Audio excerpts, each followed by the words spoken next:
At the 2023 SHOT Show, I showed you the all-new Supreme die set from RCBS. In this video, we're going to get hands-on with them.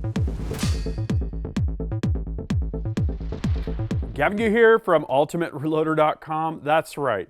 I just got my first look at RCBS's all-new Supreme die set. It's a fully featured die set, and what you see here is sets in 223 Remington 6.5 Creedmoor and 6mm Creedmoor, which we happen to need to do some loading for. So in this video, we're going to see what's in the box. We're going to get a complete reloading setup put in place and demonstrate start to finish reloading for 6 Creedmoor.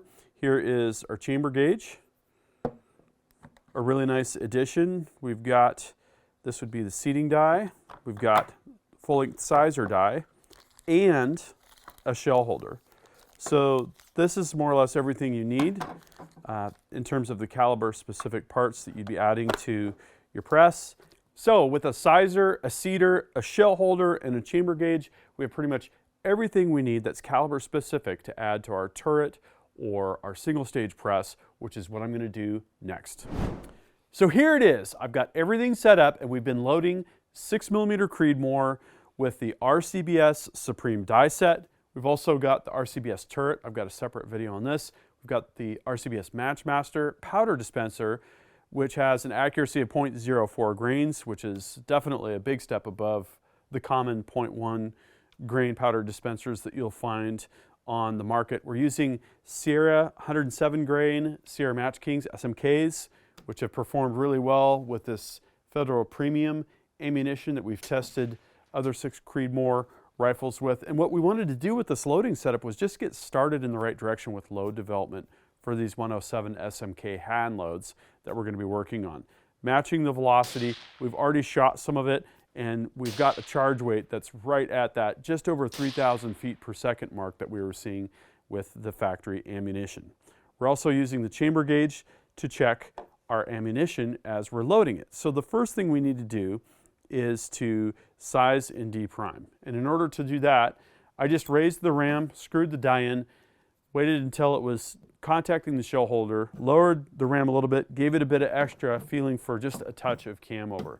I then lubed and sized a case and checked it with the headspace comparator and adjusted the die height until we were at about 1.5 to 2 thousandths of an inch. Now we can size and deprime, reprime brass, and this is going to be for a workup we're doing as a part of our load development project with 6mm Creedmoor. So we're going to send the brass to the top.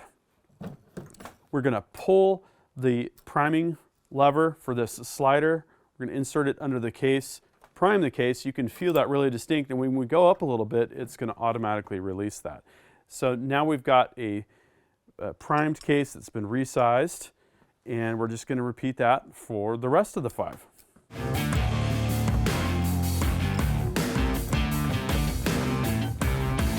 Okay, so we've completed our sizing, depriming, and repriming for each of these 5 cases. One thing that we don't want to forget to do is we're going to wipe down a case, get the lube off the outside, and check it with our chamber gauge. We're going to want to see this sit down flush or very slightly below flush, which is where we're at here. And when we seat a bullet, we can also check for cartridge overall length there. Okay, so I'm going to clean the rest of the brass and then we'll talk powder charges. So I've typed in my charge weight of 42.8 grains. We've got Sta-Ball 6.5 loaded here in the hopper. The machine has been running. Each time we're going to take the dispensed charge, we're going to take our funnel and go ahead and fill the case with it. And since we have it set on auto, every time we replace the pan on the platen, it's going to start automatically.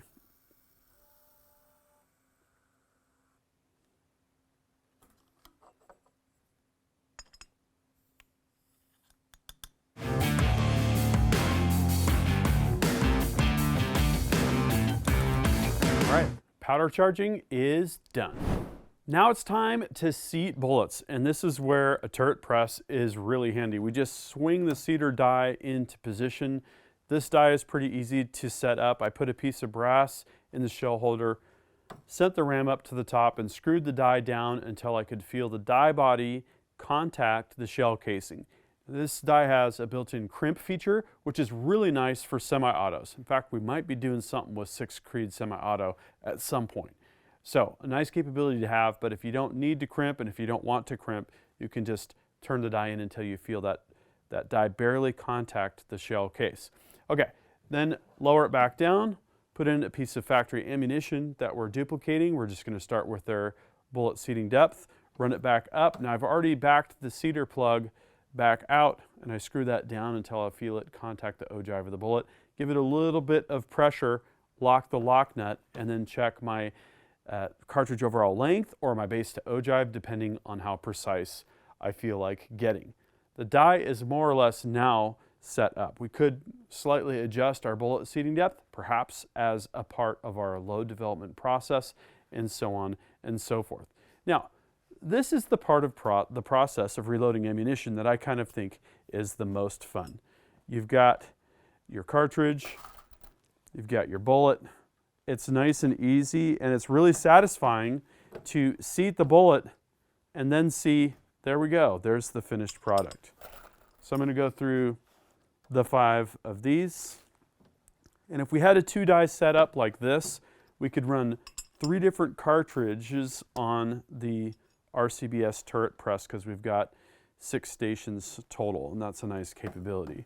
Or we could put a decapper die in place. We could throw a mandrel die on the press. It's good to have that room, and I like the speed of having both the on-press priming and 6 stations for a variety of things at our disposal. Okay, so there we go. We've got 5 cartridges of ammunition loaded with the new RCBS Supreme die set. So after I put together a setup like this or test new dies, there's a couple checks that I like to do. So with the ammunition in general, as I mentioned with the chamber gauge, we're going to want to check to see that we have proper headspace.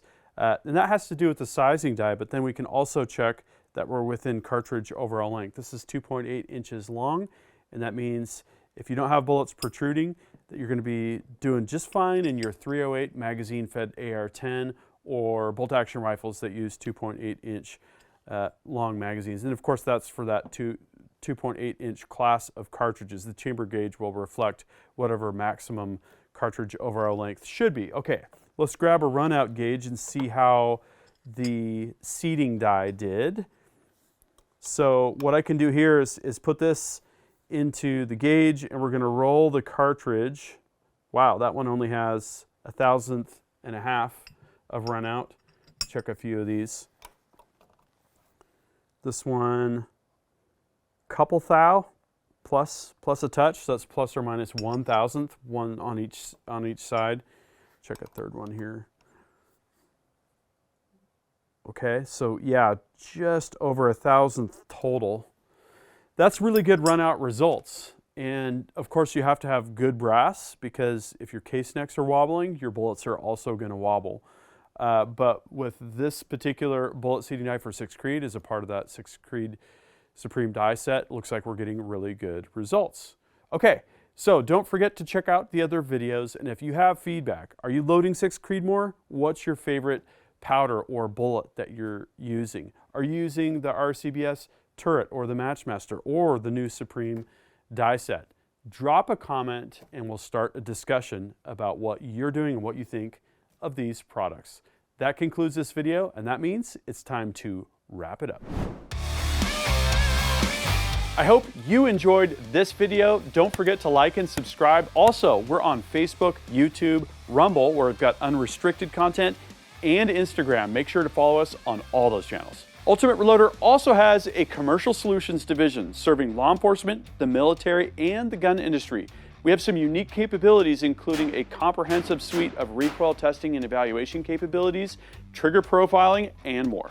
If you're interested in custom rifles like what we build here on the channel or gunsmithing services, you're going to want to go to rifles.ultimatereloader.com and get on the wait list. If you're interested in becoming a professional gunsmith, check out the Sonoran Desert Institute. They've got a degree program, they've got a certificate program, and you can study from home. Learn more at sdi.edu. Thanks again for watching.